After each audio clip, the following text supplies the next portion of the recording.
Well, I'm delighted to be joined by another special guest. He knows what it means to lift a world championship. It was back in 1997. It's Ken Doherty. Ken, the most important question we're asking everyone first. I hope your family are safe and well. Yeah, they are, Mark. Thanks. We've been in lockdown in Ireland now for the last 5 weeks. So all is well here, touch wood. You know, we haven't, although some friends have caught it, my good friend Pat Caulfield, he caught it. His daughter caught it. His granddaughter had it. She's only 1 year old, and his son-in-law had it as well. So it's not too far away, and my best friend, he's one of my best friends, so I'd see him quite a lot. But thankfully, I haven't caught it. My wife hasn't caught it, and my son hasn't caught it, or any of my close family. But it's unprecedented times, very scary times, and we should be in Sheffield now with the World Championship, and that beautiful theatre behind you there should be packed with people, and we should be, watching the wonderful game unfold in front of our screens and in our eyes. Yeah, it's obviously unprecedented times, really worrying times. Look, tragic times as well, the amount of deaths around the country. But, I presume it's exactly the same in Dublin. Our key workers, the NHS here in Britain are just doing an unbelievable job. And I presume it's just exactly the same in Dublin. And we can't thank them enough, can we? Yeah, absolutely. The NHS, and we have the HSE here as well, a lot of front. And a few of my friends are actually on the front line. And it's very, very scary. But, they talk about heroes in life, and people may have sporting heroes or whatever. But these are real heroes, for people like that who love their job. They go in and they put themselves in danger, and they know the risks that they're taking.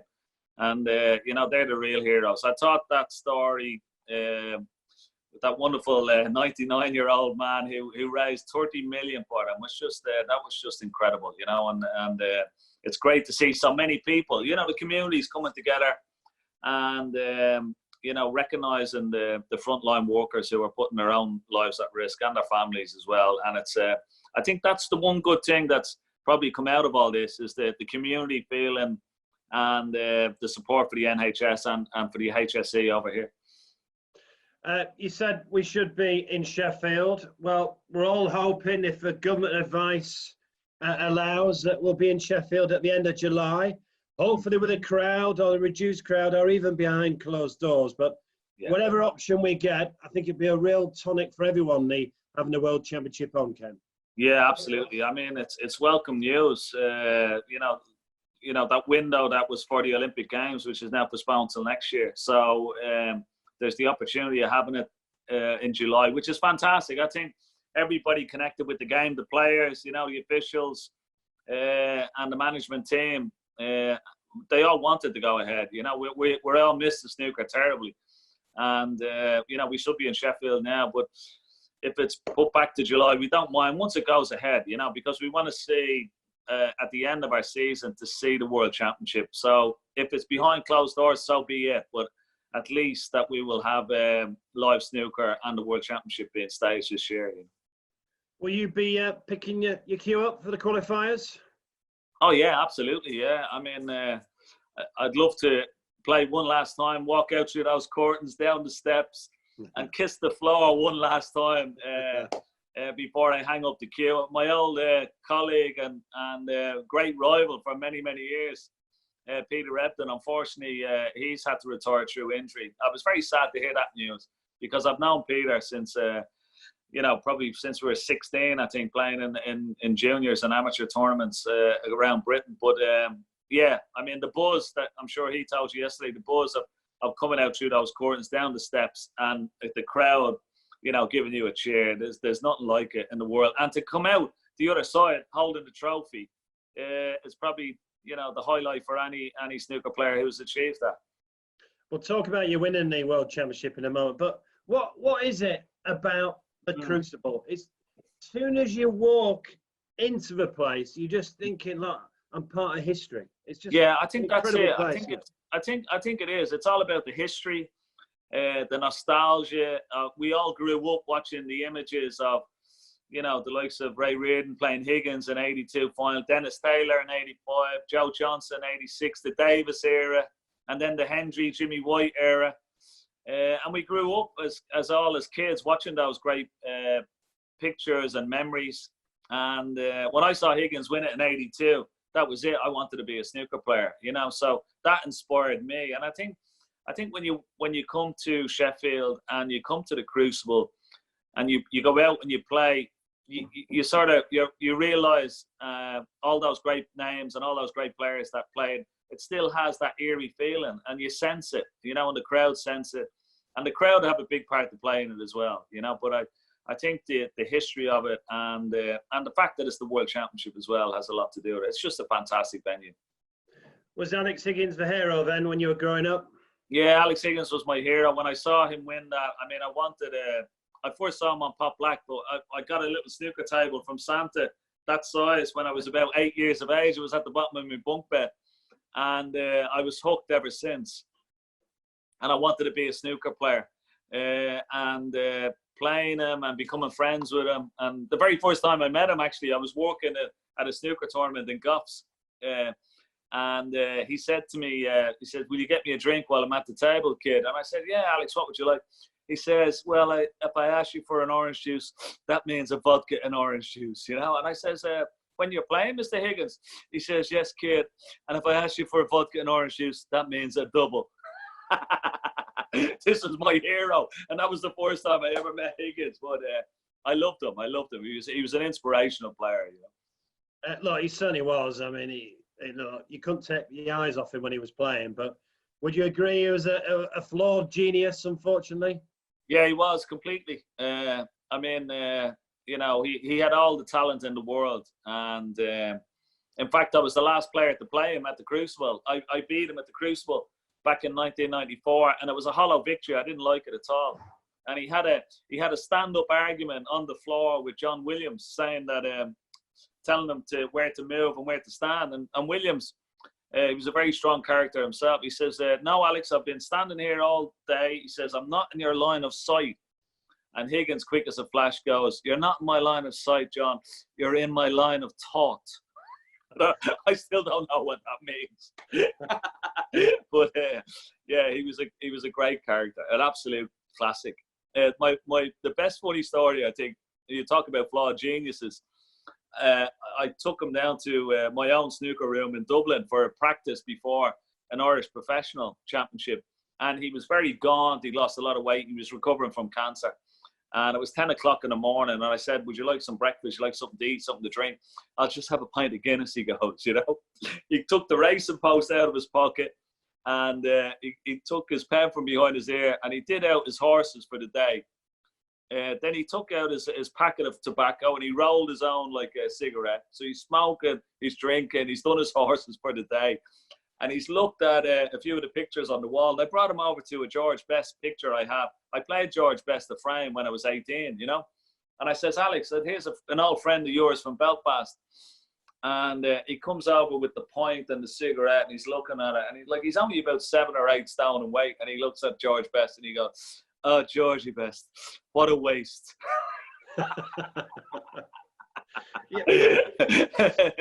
I've never heard you saying you played George Best before. As a huge Manchester United fan, that must have been a dream playing George Best at snooker. I know. I was only 18 years of age, and I was playing in a snooker tournament in the centre of Dublin. And a good friend of mine, Eamon Dunphy, who was a Busby babe himself, he's a great journalist now. He was good friends. He was doing some riding with George, and he brought him into the snooker club. He knew we were all in there. And he says, come on in. I said, I want you to meet a few kids, friends of mine, like, you know, they're going to be great snooker players. And I happen to be one of them. And so he brought George in, and George says, can we have a game? So I played him a game of snooker back in 1987 it was. And I still have that picture on my snooker wall in my snooker room here in Dublin. It takes pride of place, you know. Because he was one hell of a player, wasn't he? Oh, yeah. He had the full beard and everything, you know, and yeah, he was like, he was one of the reasons why I followed Manchester United all those years ago. You know, he was just a genius, absolute genius, just like Higgins was, you know. Well, if that was 87, let's take you 10 years on to the year you won it in 1997. You went into the World Championships. You weren't in great form, were you? No, I was in terrible form. I'd lost in the the Masters in London, Benson Hedge Masters in London, to Davis 6-1. And then he beat me at the Irish Masters 6-1, Steve Davis as well. And then I lost in the first round of the British Open to my fellow countryman, Michael Judge. So I'd lost in 3 first rounds on the run-in to Sheffield. My form was terrible. I had to win my first match against Mark Davis to stay in the top 16. And that was all. I was coming to Sheffield. I was only sort of concentrating on trying to win that match and keep my top 16 place. That was like a final for me on its own. And I managed to scrape over the line. I think I was about 33 or 40 to 1 to be an overall winner, So I was well outside, the top favourites. And Stephen Hendry, of course, was going for 6 in a row. Hadn't been beaten in 5 years. So I scraped over the line against Mark Davis. And from then on, it sort of lifted a whole weight on me, because the whole sort of pressure of dropping out of the top 16, if I lost, if I won, I could get into the top 16. The whole pressure of that sort of was lifted. And the very next day of my next match against Steve Davis again, who had absolutely trounced me in the previous 2 meetings, I ended up beating him 13-3 with a session to spare. And nobody has ever done that since, or done it in the history of the Crucible. Davis has never been beaten with a session to spare. And I was the only one to do it. And that gave me huge confidence. I beat John Higgins in the quarterfinals. I beat Elaine Robidoux in the semi-final with a session to spare. And then, of course, I came up against Stephen Hendry in the final. And a session to spare makes a huge difference, not just psychologically, but obviously on the body, because it's 17 days. So having that session off can make a massive difference, can't it? Especially it made a huge difference to me, both against Davis and particularly more so in the semi-final, because winning 17-7, having the night off, I came back to the Crucible, did a little bit of practice, and then watched an exhibition that Dennis Taylor and I think Cliff Thorburn put on. I sat up in the commentary box and watched them play a little exhibition. And it was nice and calm, nice and relaxed. And even though it was a daunting prospect of playing Stephen Hendry in the final, I was very relaxed, just sort of very at ease and really looking forward to it. I thought this was my chance, I dreamt of winning that, lifting that cup up from the time I saw Higgins and Taylor, in 82 and 85. And I dreamt of lifting that cup up and giving it a big kiss. And I could see myself winning it, and even though I was playing Hendry, he was going for 6 in a row.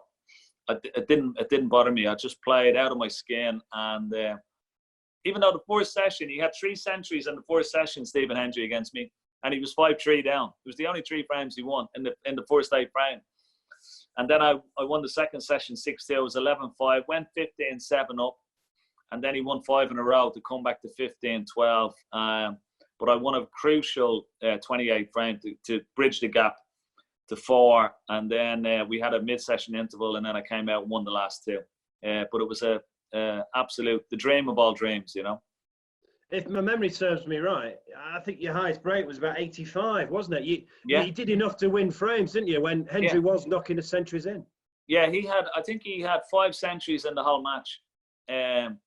But I was winning, I'd won some crucial frames, won some frames without making century breaks. Yeah, but 70s, 80s, 60s, I won a lot of frames where I was sort of clearing up, last few reds and colours to win.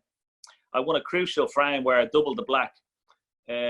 Instead of going 6-4, I think I went 7-3 ahead, and that was a crucial moment. I think it was either 7-3 or 8-4 ahead I went, but it was a crucial moment in the match. And I think I won a lot of those important frames. I watched the last frame again this morning. You sort of have half a smile, don't you, when you do frame ball? Yeah. Quite cool to say you just won the World Championship. Yeah. What were you feeling inside? Oh, I was absolutely buzzing. I was again. I had to pot the last red and the colours up to the blue.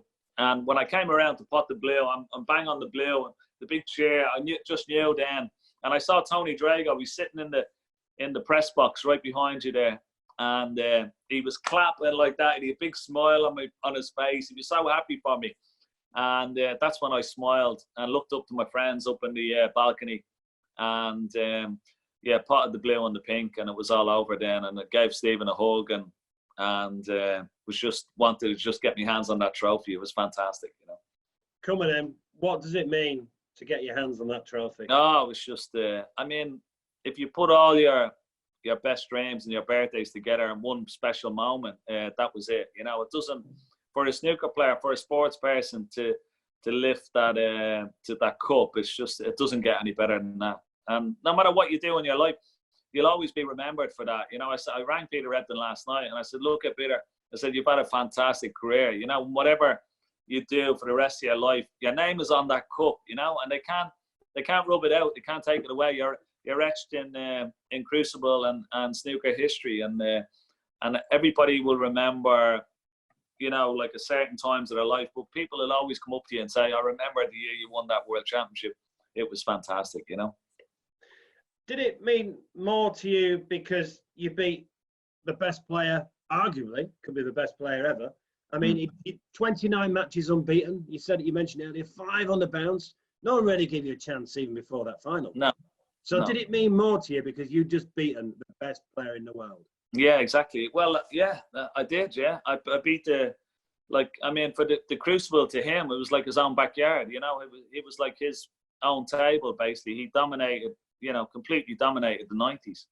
And to beat him in the final when he hadn't been beaten for 6 years was just the icing on the cake, really, you know. And also, you know, beating the likes of John Higgins there, who's like arguably in the top 4 or 5 players that's ever played the game. Steve Davis, who's in the top 4 or 5 players. So 3 of the great players that I've ever played against along the way to beat them was, but particularly Stephen Hendry in the final, and to knock him off his perch, as the great Alex Ferguson would say.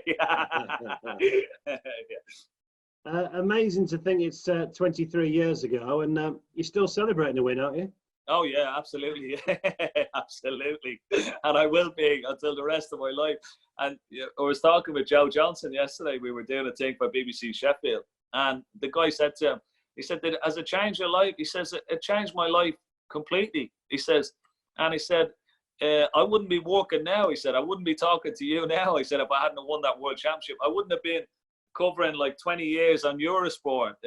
He said, if I hadn't won that world championship. So, it changed his life, and it changed my life, you know, particularly not only just in snooker terms, but just in, say, from my own country's point of view, to have another world champion from here was a huge thing as well for the country. So, yeah. Any mention of it at all, I'll have a glass or two in a toast for it. No problem about that, you know. And I'm not ashamed to say that either. No, hey, why not? There's not many people who can call themselves world champion, Ken. Yeah. And what was the party like that night? Oh, it was fantastic. I remember walking out of the Grosvenor Hotel at 9 o'clock in the morning with the trophy in the hand, and I had to get back to the Swallow Hotel down in St. George in Kenwood Hall, and I walked all the way back, myself and Mick, absolutely twisted we were, and I had to be there for 10 o'clock in the morning for the press call. My eyes didn't look too good for the morning photographs, but we got through it. And anyway, but the next morning they had a radio phone call into the room as well. And you had the likes of Steve Collins rang up, George Best rang in to wish me congratulations. I was talking on the phone to him, Paul McGrath, Jack Charlton, you know, some of the great Irish sporting heroes had rang in to talk to me over the radio. It was magnificent, you know. And then of course coming home, you know, on the open top bus through the streets of Dublin, people stopping, beeping their cars, hanging out of the office block windows with Irish flags, and then a big, huge reception at the Lord Mayor's residence in the Mansion House in Dublin. And then, of course, the chief superintendent, policeman, telling me that he hadn't had one phone call to the Central Police Station for 3 hours the night of the final. When he says, we normally get a phone call every 5 minutes. He says, Doherty, he says, you should be on television more often. He said, you stop crying in the centre of Dublin for 3 hours. There's no one has ever done that in a lifetime. And are you able to take all this in at the time, or is it only now, the years you can look back fondly? I mean, you sort of, I couldn't take it in now. I didn't take it in for a long time. I mean, it took me 6 months to really take it in, I used to, I'd stay in my mother's house there in Ranelagh in Dublin, and she'd be shining the cup every morning. It used to sit on our television in the front room, and people would be knocking on the door. Can we come in and get a picture? Yeah, come on in, Do you want a cup of tea? And every morning I'd get up, I'd come down the stairs, I'd go into the living room before I get down for breakfast. I'd pick it up, give it a big kiss, and put it back on the TV. And for 6 months, I was at the opening of an envelope with that cup everywhere. And but there's one funny story that, what mothers have a great way of never letting you get too carried away with yourself.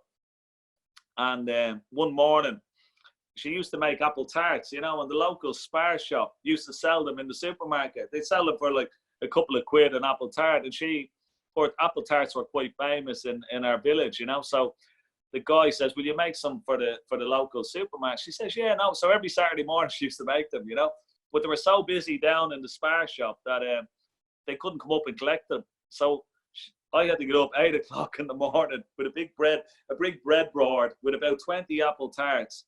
World champion or not, he's sure going down with these apple tarts to the local supermarket. And the cars were beeping as I was walking down the middle of Ranelagh, 1997, selling apple tarts for £2 a shot. Brilliant. But now, the next year, you nearly joined an exclusive club of retaining the World Championship. You just hit a very young, fantastic John Higgins in that final, didn't you? Yeah, exactly. I mean, I didn't have a great season as world champion, I think, as I said, it took me a while to get used to, but I loved the time as world champion. I mean, and I didn't want to let that trophy go, and that was my inspiration. I kept going. And I don't remember much about who I played in the first round, second round. I know I beat Mark Williams in the semi-final, but I don't know who I bet in the quarterfinal. I don't know who I bet in the first round. I don't know who I bet in the last 16. But I know I came up against John Higgins in the final. And I was going into the last session, I was 13-11 behind. But he had made already 13 centuries going into the final. He made 14 during the final. I probably made 12 and made 14 by the end of the championship, which was a record. And yeah, he was truly such a tough opponent, John Higgins. Throughout my career, not just in that final, but many finals that we played against each other. And he was just too good for me but I was broken-hearted, absolutely broken-hearted, to have to give up the cup, but I had a great time with it. You went close again in 2003. And the match that sticks in my mind is not the actual final, but that semi-final against Paul Hunter. Yeah, incredible. That was an epic. You were 15-9 down, weren't you? I was 15-9 down. We went out to play our last session on the Saturday afternoon, and I was 15-9. I was trying to hold on to his coattails. Paul Hunter was playing some fantastic snooker. He was Masters champion, I think, twice already by then. And he was just playing at the top of his game, and I couldn't do anything to stop him. He was, he such a good lead against me. He was scoring very heavily, potting balls for fun, looked very calm, relaxed, confident. And I went out in that last session, and I said to myself, okay, you might not win this, but if he's going to beat you, don't give it to him easy. Make him work for it. And that's all I tried to do. Go out, win the first frame.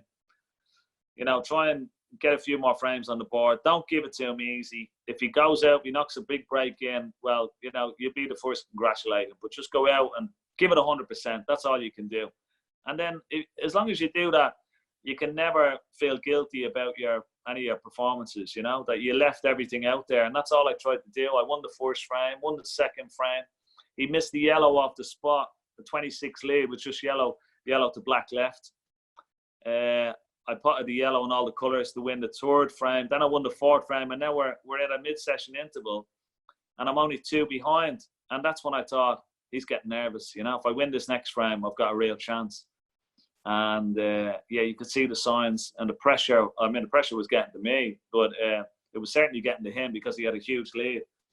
And I just kept trying, grafting, and just my concentration. I was watching it only just the other day, and my concentration was like top quality. You know, it was as good as it's ever been. And yeah, I staged the remarkable and totally, you know, unpredictable. And nobody could have predicted that I was going to come back from that. I had to win 8 of the 9 frames, and against a guy who was at the top of his game. Nobody would have seen that. I wonder what odds you would have given for that, Mark, back in those days. But, big would have been big to you, Ken, obviously.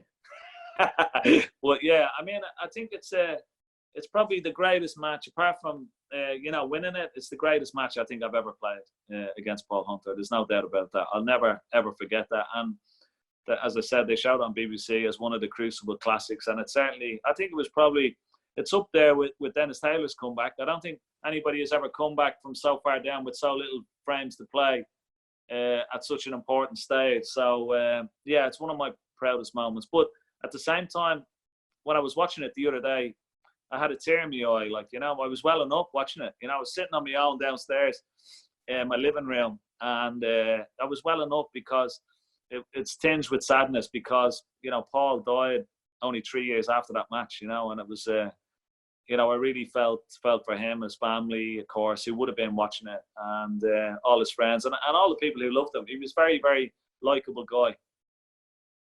Look, it was an amazing semi-final. How good a player was he? I mean, we meant the Masters title sticking to mind, but how good a player was Paul Hunter?